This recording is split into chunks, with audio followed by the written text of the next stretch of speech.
बिस्मिल्लाहिर्रहमानिर्रहीम। अस्सलामु अलैकुम नाजरीन,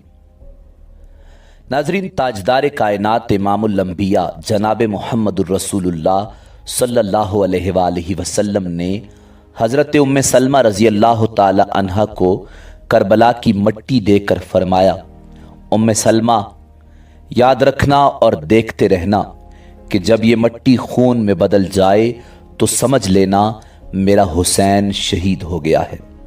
गोया हुजूर सल्लल्लाहु अलैहि वसल्लम के इल्म में था कि उम्मे सलमा शहादत हुसैन रज़ी अल्लाह ताला अन्हु के वक्त जिंदा होंगी।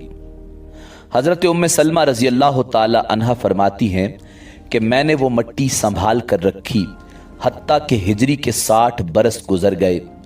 61 का माह मुहर्रम आया। 10 मुहर्रमुल हराम का दिन था। दोपहर का वक्त था। मैं लेटी हुई थी। ख्वाब में देखा कि हुजूर सल्लल्लाहु अलैहि वसल्लम तशरीफ़ लाए हैं। आप सल्लल्लाहु अलैहि वसल्लम रो रहे हैं। उनकी मुबारक आंखों में आंसू रवा हैं। सर अनवर और रीश मुबारक खाक आलूद हैं। मैं पूछती हूँ, या रसूल अल्लाह, ये कैफियत क्या है?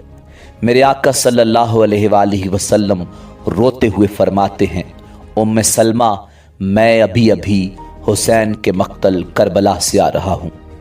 हुसैन रज़ी अल्लाह ताला अन्हु की शहादत का मंजर देख कर आया हूँ।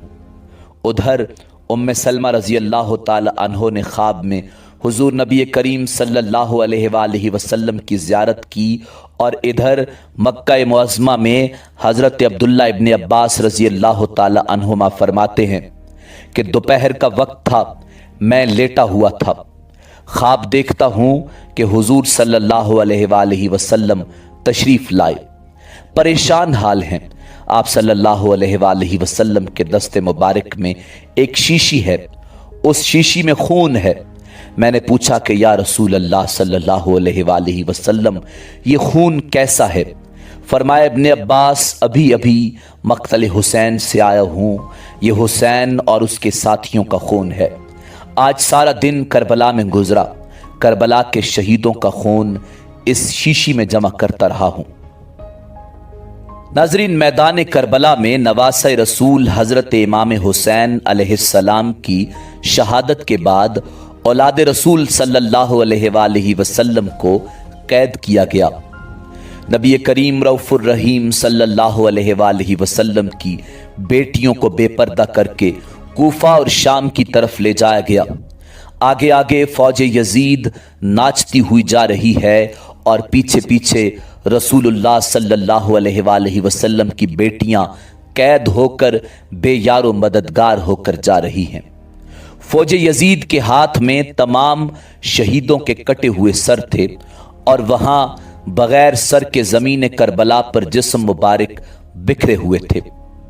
तारीख ने कह दिया कि बगैर कफन और दफन के 3 दिन तक रसूल कायनात सल्लल्लाहु अलैहि वसल्लम के ख़ानदान के जिस्म मुबारक ज़मीन करबला पर बिखरे पड़े थे।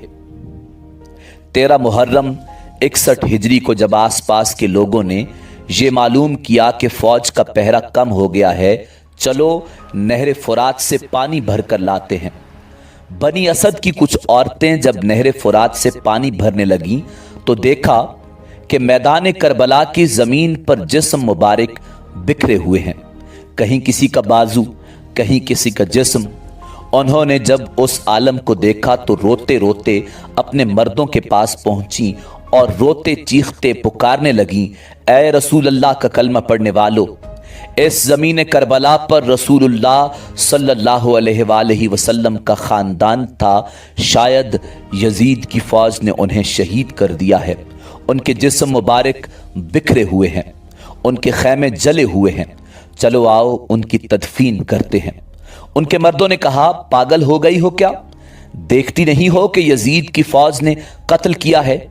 अगर हम उनकी तदफीन करेंगे तो ऐसा ना हो कि यजीद हमारा भी दुश्मन बन जाए। छोड़ दो, कोई ना कोई आएगा, तदफीन कर देगा। उन औरतों ने कहा, ताज्जुब है कि तुम अपने आप को मुसलमान कहते हो, रसूलुल्लाह का कलमा पढ़ते हो और उनके नवासों और उनकी बेटियों के लिए ये मोहब्बत रखते हो। کیا رسول اللہ صلی اللہ علیہ وآلہ وسلم نے نہیں فرمایا تھا کہ میں اجر رسالت کچھ نہیں مانگتا سوائے اس کے کہ میری آل سے محبت کرو؟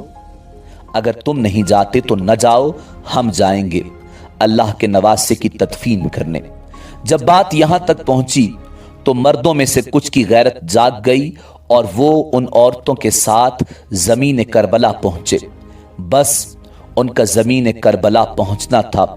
دیکھتے کیا ہیں کہ کسی کے جسم مبارک کا بازو نہیں تو کسی کے جسم پر سر نہیں۔ وہ سوچ میں پڑ گئے کہ کیسے تدفین کی جائے۔ آخر کار وہ اس نتیجے پر پہنچے کہ ایک بڑی قبر کھودتے ہیں اور اس میں سب لاشوں کی اکٹھی تدفین کر دیتے ہیں۔ ابھی وہ قبر کھود ہی رہے تھے کہ اتنی دیر میں معجزے سے ایک گھڑ سوار آیا۔ انہوں نے سمجھا شاید کوئی فوجی ہے، اس سے پوچھنے لگے کہ تم کون ہو؟ تو گھڑ سوار آپ دیدہ ہو کر کہنے لگا میں رسول اللہ صلی اللہ علیہ وآلہ وسلم کے نواسے کا بیٹا علی زین العابدین ہوں۔ سب کی آنکھیں بھر آئیں۔ امام زین العابدین نے رسول اللہ صلی اللہ علیہ وآلہ وسلم کی عبا بچھائی اور زمین کربلا سے اپنے بابا جان امام حسین رضی اللہ تعالی عنہ کی لاش کو چننا شروع کر دیا۔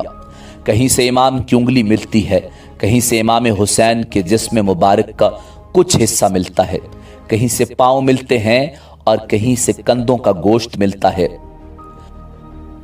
ناظرین، امام زین العابدین رضی اللہ تعالی عنہ ان ٹکڑوں کو رسول اللہ صلی اللہ علیہ وآلہ وسلم کی عبا میں جمع کرتے ہیں اور ایک جگہ زمین کو کھودتے ہیں تو وہاں پہلے سے ہی قبر بنی ہوتی ہے۔ امام حسین علیہ السلام کی اس قبر میں تدفین کرتے ہیں اور ان کے ساتھ اپنے بھائی علی اکبر اور 6 ماہ کے علی اصغر کو بھی دفن کرتے ہیں۔ اس کے بعد ایک بڑی سی قبر کھود کر دوسری تمام لاشوں کو دفن کرتے ہیں۔ اسی لیے اس جگہ کو گنج شہیداں کہا جاتا ہے جہاں سب اجسام اکٹھے دفن ہیں۔ بس جب سب شہیدوں کی تدفین ہو چکی تو کسی نے کہا ایک تدفین رہ گئی، یہ دیکھو ایک بوڑھا سا صحابی ہے، ان کو ہم نے دفن نہیں کیا۔ امام آگے بڑھے اور فرمانے لگے یہ حبیب بن مظاہر ہے، اللہ یہ چاہتا ہے کہ ان کی لاش ایسی جگہ دفن ہو جہاں جب بھی کوئی امام حسین کے پاس آئے تو ان کو سلام کر کے آئے۔ پھر آپ نے جناب حبیب کی تدفین کی۔ سب جانے لگے تو امام سجاد نے کہا رکو، ایک تدفین ابھی بھی رہتی ہے۔ سب نے کہا کچھ نظر نہیں آتا۔ امام سجاد نے فرمایا نہر فرات کی طرف چلو۔ جب آگے بڑھنے لگے تو ایک بازو نظر آیا، اور آگے بڑھے تو دوسرا بازو نظر آیا۔ بس تھوڑا آگے چلنا تھا کہ جناب ابو الفضل حضرت عباس علمدار رضی اللہ تعالی عنہ کا جسم مبارک نظر آیا۔ جناب عباس رضی اللہ تعالی عنہ کو اسی جگہ دفن کر دیا جہاں وہ گھوڑے کی زین سے زمین پر آئے تھے۔ آج بھی قبر عباس رضی اللہ تعالی عنہ اور قبر حسین رضی اللہ تعالی عنہ ایک دوسرے کے آمنے سامنے ہیں۔ ناظرین، نواسہ رسول امام علی مقام امام حسین علیہ السلام اور آپ کے باقی ساتھی جو میدان کربلا میں شہید ہوئے، سب کو وہاں قریبی گاؤں کے لوگوں نے دفن کیا اور اس قبیلے کا نام تاریخ میں بنو اسد لکھا ہوا ہے۔ کسی ایک فرد کا نام نہیں ملتا کہ فلاں نے نماز جنازہ پڑھائی۔ مورخین لکھتے ہیں کہ حسین رضی اللہ تعالی عنہ کے ساتھیوں میں 72 افراد شہید ہوئے۔ ان کے شہید ہونے کے ایک دن بعد اور مقام غازریہ میں جو بنی اسد کے لوگ رہتے تھے انہوں نے مل کر ان لوگوں کو دفن کیا۔ ناظرین، امام علی مقام امام حسین علیہ السلام کا سر انور جو دربار یزید میں لایا گیا وہ کہاں دفن کیا گیا؟ اس سلسلے میں مختلف روایات ہیں، لیکن مشہور یہی ہے کہ آپ کا سر مبارک آپ کی والدہ ماجدہ حضرت بی بی فاطمہ الزہرا سلام اللہ علیہا اور آپ کے برادر اکبر حضرت امام حسن رضی اللہ تعالی عنہ کے پہلو میں دفن کیا گیا۔ امام حسین علیہ السلام کی شہادت مرگ یزید ہے۔ नाजरीन, इसी उम्मीद के साथ इजाज़त दीजिए कि आपको हमारी वीडियो पसंद आई होगी। मिलते हैं बहुत जल्द एक नई तारीख़ी, तहकीकी और मालूमाती वीडियो के साथ। अल्लाह रब्बुल इज़्ज़त आपका हामी और नासिर हो।